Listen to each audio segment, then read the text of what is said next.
Greetings, folks. This is Grant from the Brutally Delicious podcast, and I am here with a review of Black Dahlia Murder's forthcoming album, Servitude. Now, if there's one thing that can be said about Black Dahlia Murder, it's that they don't fuck around. You know, since they were born in 2001, these guys have released some of the most savage and unrelenting albums that I've ever heard, and forthcoming album Servitude is no exception. Following the death of their original singer, Trevor, unfortunately to suspected suicide, the guitarist, Brian, has taken over, and this new album serves to him laying down how the band intends to move forward.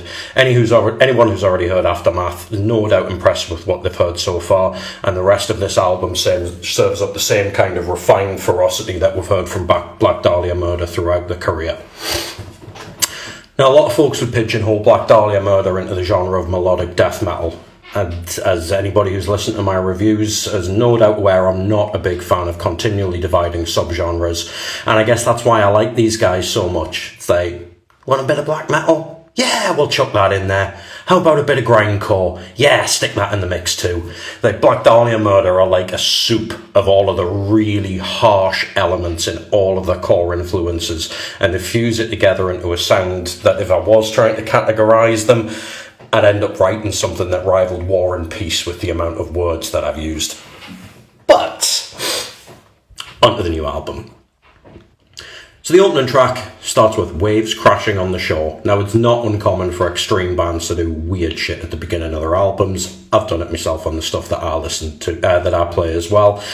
But this weird shit fits well. It goes on for just long enough for you to get drawn into the rhythm of the waves before the opening track, even in Ephemeral, kicks in properly, and it's an absolute aural assault, and that really does set the tone for the album and the next 10 tracks that are going to come down.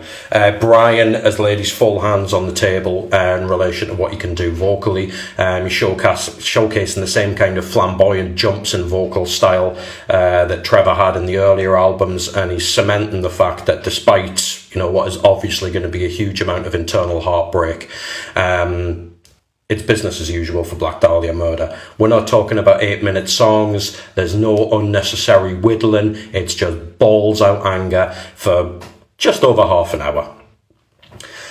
Now, I've mentioned the opening track there, and I've mentioned Aftermath. The fact is, trying to pick out standout tracks to focus on is really, really difficult, because this is just 10 quality tracks of raw anger and emotion. You know, looking at the lyrics to Aftermath, it is quite a heartfelt insight into the loss of their original singer. And depending on the perspective, you could maybe also read these lyrics as a bit of an attack on those in power that have no empathy. That line, kidding ourselves that we are still sane. The shame, endless pain, living in aftermath. It gives an appreciated kick in the feels. You know, these guys have been through a lot. They've been through loss. They've had to, you know, pull themselves back together and think about their future as a band. And you got to respect the fact that they are going to keep moving forward, because it is probably what Trevor wanted. That's all I've really got to say on the album. The reason that I'm just cutting it so short in relation to covering the album is that it is impossible to pick out anything that stands up above the rest. This album is fucking brutal. It's emotional, and it's really, really well structured. Anybody that's listened to my reviews in the past will know, well, one thing I really appreciate is an album that you can listen to it in one sitting. It's not, I'm going to pick out this track, I'm going to pick out that track. If you're going to listen to this album, go and listen to the whole thing, as it is definitely one of those albums.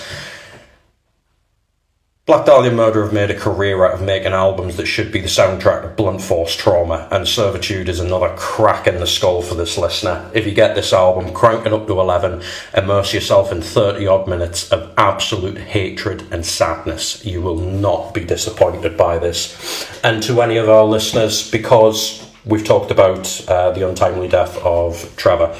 I can't pronounce his second name, but Black Dahlia Murder's original singer. A little message to anybody listening to this. If you're out there and you're feeling like that, you are not alone. Ring for help. If you're in the UK, ring NHS 111. If you're in America, ring the Samaritans. There are dozens of helplines and dozens of charities out there that can help when you are feeling dark and you are feeling like you can't go on. This album is proof that there is life after heartbreak. Hang in there, guys. This is Grant from the Brutally Delicious podcast, signing off.